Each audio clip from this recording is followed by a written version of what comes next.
Hello there guys, this is Ignite the Fire and welcome back to another episode of my Skylanders Spyro Adventure Let's Play for Nintendo 3DS. This is episode number 4 and in this episode we're actually going to start off in the Ice World.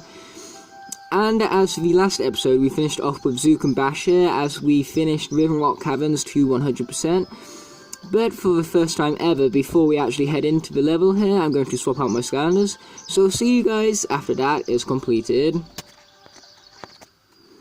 Okay guys, so I'm back and I'm joined by Warnado and Zap, two new characters who we're going to be using for the start of the video here. So without further ado, we're going to get right into the first level of Whitefall Summits here, known as Snowblind Hills.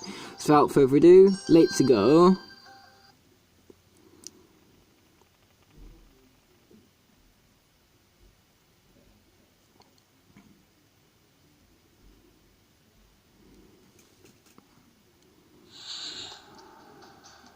Okay, so there's the exit of course, but before we get to the exit, I'm hoping that we can complete as many of the challenges as possible. And speaking of the challenges, I actually forgot to mention about them, so I apologise about that. But as for today's challenges, well, for the level challenges anyway, we have 4 snowmen to destroy, 4 yetis to defeat, 3 chests to bash, and the elemental challenges is water and air, which is why I have Zap and Warnado on me here. But with all that said and done, let's continue with the level here. And a good thing to note is that there is nothing behind the start right now. Usually developers are sneaking hide stuff like behind the very beginning of the level, but not here. And I don't mean not in the entire game. They've done that in previous levels, but as for this particular level, not so much. Leave away as our first treasure chest as well.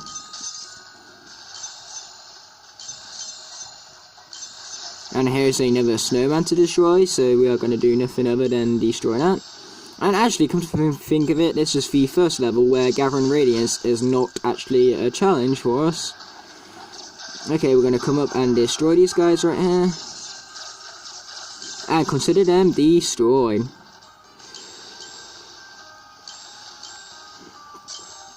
Whoa, that was close. Yeah, the ice here is extremely slippery, so watch out for that. Oh boy. Yeah, if you guys think I'm a little bit quiet, that's because I'm highly concentrating right now. So, as for Zap and Warnado here, Zap, I have played with actually a lot on the 3DS, because Zap is one of my favourite characters from the 3DS. And not only is he one of my favourites from the 3DS, but I also like him a lot on the console version as well. But as for Warnado, on the other hand, I hate him in both the versions of the game, because in the console version I find his attacks incredibly weak and incredibly slow, and on here his attacks are just, you know, no fun to use, just like in the console version.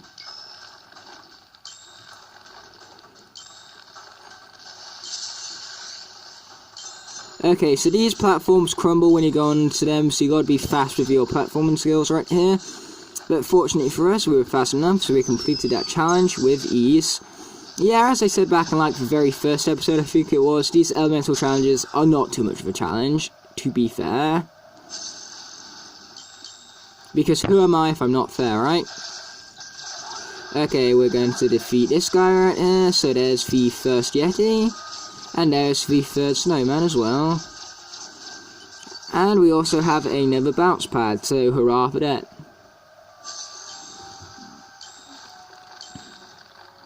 We have 2 Yetis here, so that's going to be helpful for the challenge counter, of course.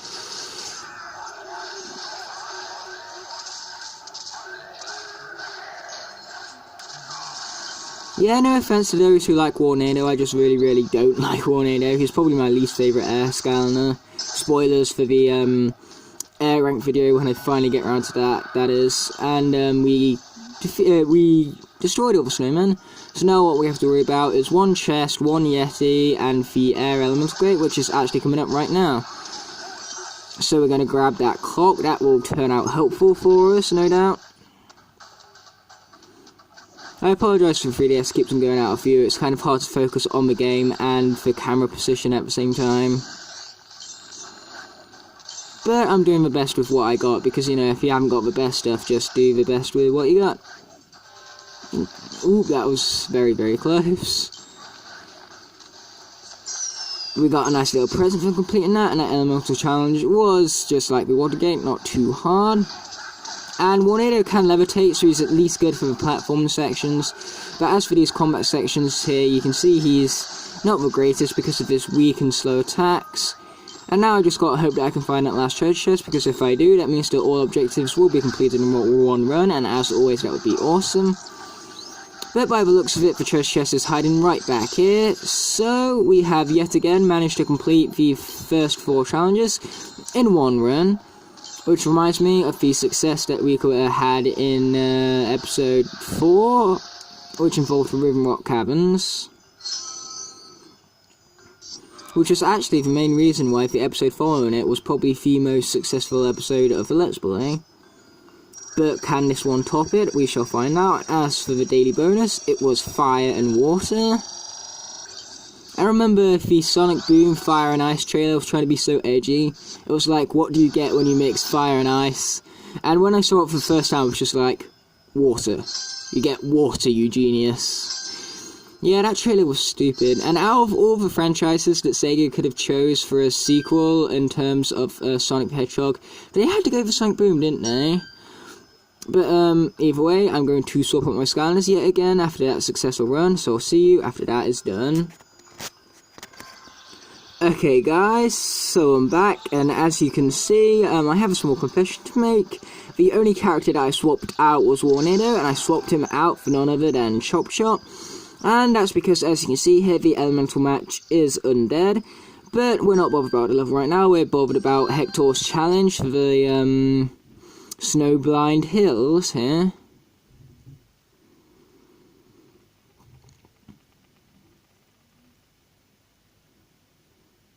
So yeah, I kept Zap because Zap is good in speed, and plus I love his moveset. Like I said, he's a fun and very fast character, who I love in both the versions of this game. And as for Chop Chop, in the console version, he's one of my least favourite undeads. I mean, he's alright, you know.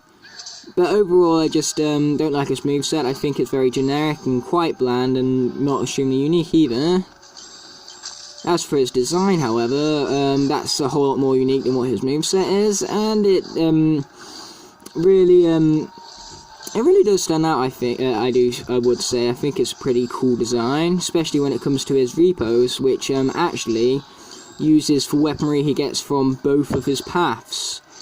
So that's what makes him probably one of the more unique reposes because of that very reason, because most of the reposes like use a weaponry from one path, but not so to Chop Chop. His is from both paths. Well, that's in terms of the console version anyway. In the 3DS you of course don't have upgrade paths, because you just get upgrades automatically as part of the leveling up system.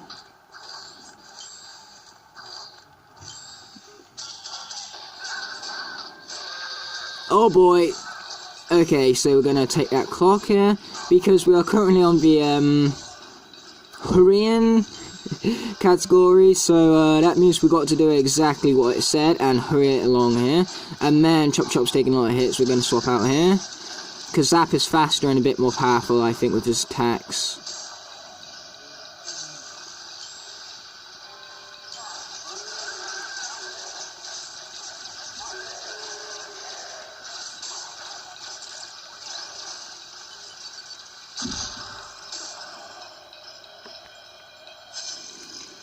Sorry guys, I just realised that the lighting on the camera there was pretty bad. That's because my camera's very funny. Like, sometimes, what happens is that the pause button to actually pause the recording is actually really small, and if I push anything other than that button, what it does is it lights up the screen automatically for you, and so that messes up the lighting. And because the pause button is so small and my fingers are so big, I end up missing the button ever so slightly every single time, and what it does is it basically really messes up the lighting. And then actually messed up the lighting until now, and so basically all I did was just touch the camera again to fix the lighting for you guys. But hopefully you guys could still tell what was going on. I mean, like, pretty much all was happening was I was jumping over platform to platform and beating up some bad guys, you know, classic Skylandery stuff. As for the current theme I want to explore, That's about my day, you know, usual school stuff. Even though the most unfortunate thing was that school's actually pretty boring. Like, school recently has been getting more and more boring. Like, at the beginning of the year, it's cool and all, but towards the end of the year, you just end up getting so tired and so bored of everything. Either way, we're going to move on to Frost Edge. Now, that's because school isn't exactly made to be the most entertaining things. It's there to, you know, educate you. That's why it is school, after all. But I do have high respect for school, and I work hard, and that's why I get grades that I do. Either way, as for my day after school, you know, after a boring day of school, I unfortunately had a fun badminton session waiting for me. So at the start, it basically took the teacher like 15 minutes to show up before we even got into the sports hall, and then we had to spend like 5 minutes from there setting up all badminton courts, which meant that pretty much near enough a sixth of our session was gone already before we even started playing, so that was a shame. But what matters is that we managed to get playing badminton in the end. And as for badminton, I am very, very good at it. I often win a lot of games. I'm not the best in my school, and not even in my year, actually, but that doesn't stop me from being good. It's just that the people who are better than me are really, like, super good.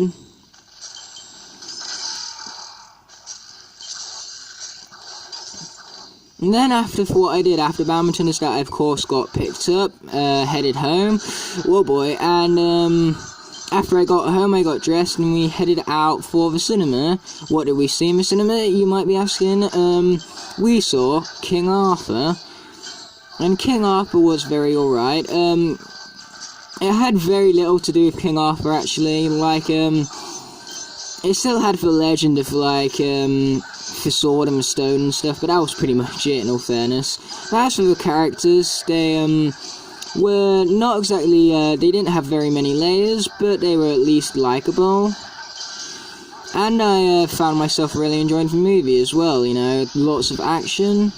And the storytelling aspect was great. The style of the movie, like, going through flashbacks, through the conversation scenes, was a nice touch.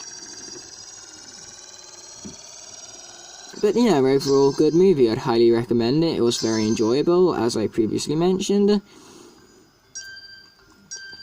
And in all fairness, I'd happily sit through it again. But either way, we have another objective here, which, well, another two, I should say, which is avoid the cacti and don't eat food. So we're going to redo this level here and hope that this attempt is successful. We got some more extremely helpful tips from Buford, and by extremely helpful, I mean no help whatsoever. Actually, you don't want to actually destroy those crates. Destroying those crates is a really bad idea, because those crates risk you getting food by accident. Oh boy. Yeah, we gotta be really careful of those cacti right there. This is probably one of the more harder challenges in the game, I'd say.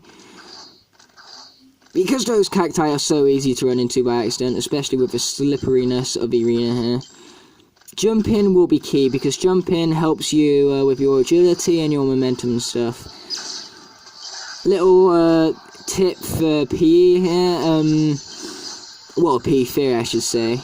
Because to PE there is two sides to it. There is practical and theory work. Theory work is basically looking at the human body, oh darn, and the effects of sporting on the human body and stuff, so that's theory. And practical is, of course, you know, doing actual PE stuff, like sport and things, which I've mentioned before. What we're currently doing in PE is basketball, and man, I destroyed those crates even though I just told you guys not to. Ignoring my own advice here. Not a good idea to, like, give people advice and then completely ignore it. That's an incredibly stupid idea. What a great role model I'm saying here, guys. Either way, enough about that. So yeah, agility, I'm going back to what I was talking about P theory earlier. Agility is how fast you can change the direction you are currently running in. without losing speed. Oh, okay, we got that present successfully, so that's awesome. Okay, we're aiming for the chest here. Luckily I could sneak right in between those cacti. Man, I really hate this guy right now. Okay, so we have more guys to defeat right here. Agility is really important in this level because you need to be able to change direction in order to avoid the cacti, which I was not able to do successfully there. So what we're going to do here is we're going to continue with the objective here, continue with the level even, and try not to eat food. There's an apple right now, which I sure hope that I do not run into. Luckily, the second objective is not to fall into the water, because if it was, then we would have failed that one as well. And I think failing one objective is enough for one level, but like I said, this is a hard objective, so cut me a little slack here, guys. Fortunately though, for this specific arena, like fortunately, the radiance you actually need to collect isn't too hard. Oh, that was close, I almost ran into the orange den.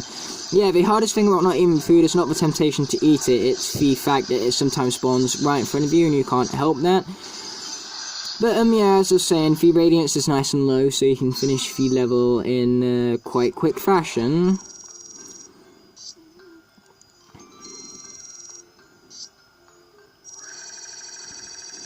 But either way, after that fail, we are not actually going to attempt this level again. We are actually going to move on to the next one to start on that level, and then we'll move back to this one later on in the video or in the next episode of the Let's Play. But we did complete one of the challenges at the very least. But either way, as I said, we're not going to continue back to that level, so we're actually going to go to this one, known as Glacial Slopes. But before we go into it, however, I am going to swap out my Skylanders, so I'll see you after that is done. Hey guys, I'm back, and currently joining me is not only Double Trouble, but the first legendary I am introducing to a series here, Legendary Trigger Happy. So let's get going here. Our objective is to tilt for topplers, find 4 snow globes, gather 100 radiance, and complete the tech and magic elemental challenges. So let's get going. We're currently 17 minutes in, so hopefully I can attempt the level here for the first time, and go back to the arena and complete the final objectives. And I feel like the final objectives will be easier with these 2 characters, as Trigger Happy can attack while he's jumping, and his jumping will be really good for changing his direction quickly. And his jumping is just good in general, really, which will help me avoid the cacti very easily. Either way, I'm not going to focus too much on the previous failure in the arena here, because we have a new level here, so new, fresh in mind should be a thing as well. Even though I got no idea what I'm saying here, and wow, that is unfair.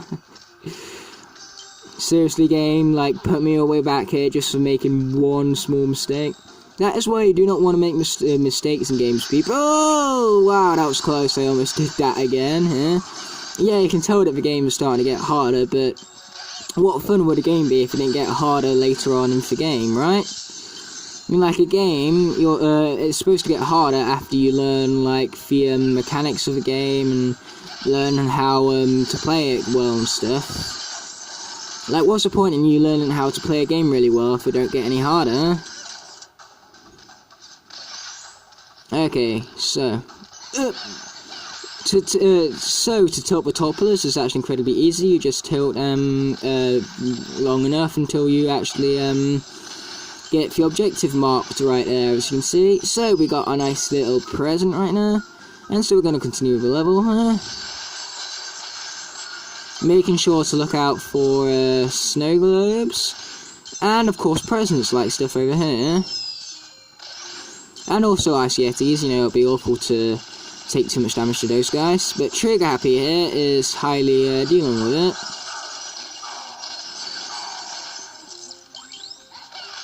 Okay, that food tasted good.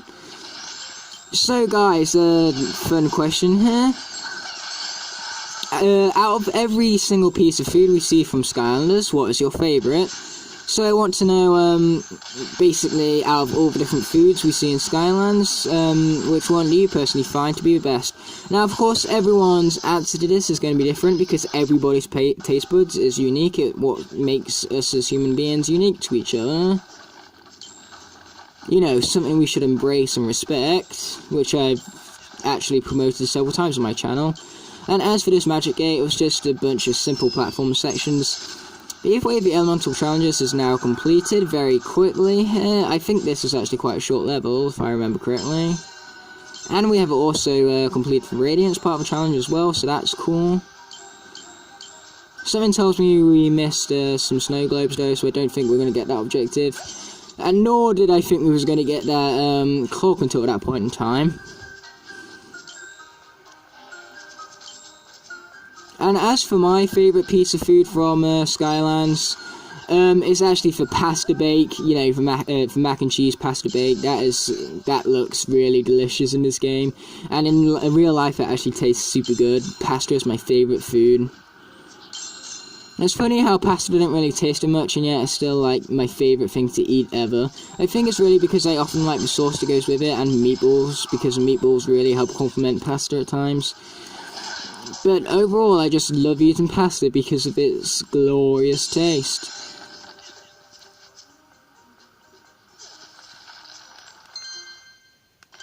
Okay, for some reason, there we go. The topless tilted objective finally counted right now.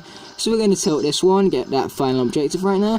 So now we merely have 2 more snow globes to find, and then we will have all 4 objectives for the all 4 of the first objectives completed for this level here. Which would make for a really, really successful episode. Like at the beginning, I was already like raising the bar on my success level, and now I'm raising it even higher. I'm so surprised at how what I'm doing here. But then again, I say surprised. I mean, like, my awesomeness is clearly great enough for this success. Bit of you know, self-comedy there. So instead of saying I suck, I say I can be successful for once. Yay! For power of positive thinking. An important lesson is for you guys to be positive, actually. Like, there's no need to be negative about everything. You should see the positive in every situation. Even if you guys can't seem to find it, look for it. There's always another angle. And you better keep that in mind next time you're feeling down. Because, you know, we all have those down moments, but after you've had those down moments, get over it, you know. Enjoy life for what it is, an awesome, awesome experience. There's nothing better than the experience of life.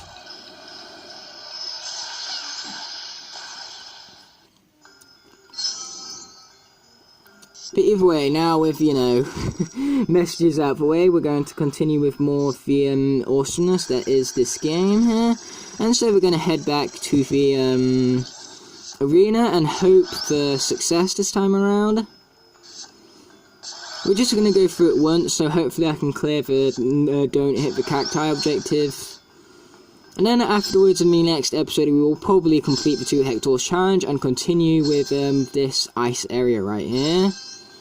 I don't think we'll be able to topple the success of this this episode here, but you know, it's always worth a try because this level was so successful. You know, I highly doubt that a success can be topped, but there's no reason to not try about it. Because that's the thing, if you guys find a task too hard and just give up and feel like there's no point in even trying anymore, don't think like that. There's always a reason to keep on trying in a specific situation. No matter whether that's tests at school or like things with your family, like even a game of Monopoly, if you're like losing really badly, there's no point in giving it up on it. Try your hardest at all times, no matter how bad the situation may be. Oh boy, that was close. I'm so glad that Trick Happy is a great jumper and really good with his flexibility and agility and stuff like that. Wow, man, I hate these cacti. Okay, we need more radiance here. Wow, that was close. Even though I shouldn't be too worried about like being falling into water, because like I said, I don't really matter. I can fall into water as much as I want, and I can also eat food at this point, and I'm not going for that Radiance piece there. That is way too risky. Okay, we're going to head over here, back to where there is very little cacti. Whoa, right when I said it, I actually moved forward a bit. Oh boy, that was close. Okay, that don't matter. It's better than hitting the cacti. And we're actually getting very close to completing level here. We merely have a simple 21 pieces of Radiance here to collect. And we have 1 minute 30 to do that, so I'm sure if I take it slow, we can complete this objective just fine here. Oh, yes, I think I got it. And basically, if you do get all the Radiance and hit a cacti, then the objective still will not count, so be careful when you're approaching the exit there. Either way, when I said I was actually going to end off the episode after attempting this arena challenge once, I lied. Considering we're only 25 minutes in, I think we can manage a Hector's challenge here. So let's go on ahead and do that. And again, hoping we are successful, because success is a great thing. I sincerely hope that all of you guys watching are successful in life.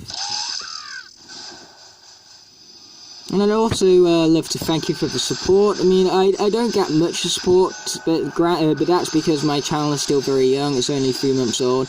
And the support I do get, I highly appreciate.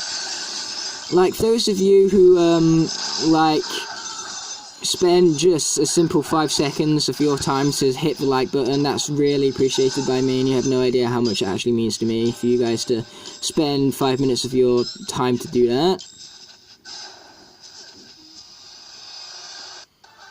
Okay, we're heading into round 2 here with 2.5 minutes left. So I think I got this challenge beaten before we even started here. Oh, darn. Right when I say that as well. That's why I don't get cocky, especially when it comes to Let's Plays.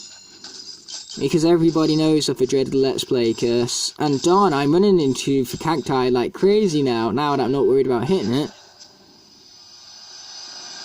Okay, third and final round here, let's go. Actually, I haven't really talked about these characters too much, so Trigger Happy, I'm pretty sure I've talked about him before, but Trigger Happy is an awesome character who's very happy on the trigger. And because of the speed of his bullets, it makes him awesomely effective. And as for Double Trouble, his beam is pretty powerful, and I like his doubles. It makes for a unique moveset and a very cool personality and awesome animations that are awesome to watch. And basically just an overall great time with this guy because of his power and effectiveness in combat. And his Season 2 WoW power makes him even more OP in battle and more effective because of the way how it splits between enemies and kills a whole crowd of them within seconds. So yeah, Double Trouble, definitely one of my favourites. He's a double amount of trouble for enemies when I choose to play with him, and that's why he lives up to his name. But either way, with currently the biggest level of success in the level here, I'm going to end off before I end up failing something or another. So, thanks for watching, guys. I'll see you in the next one. Peace.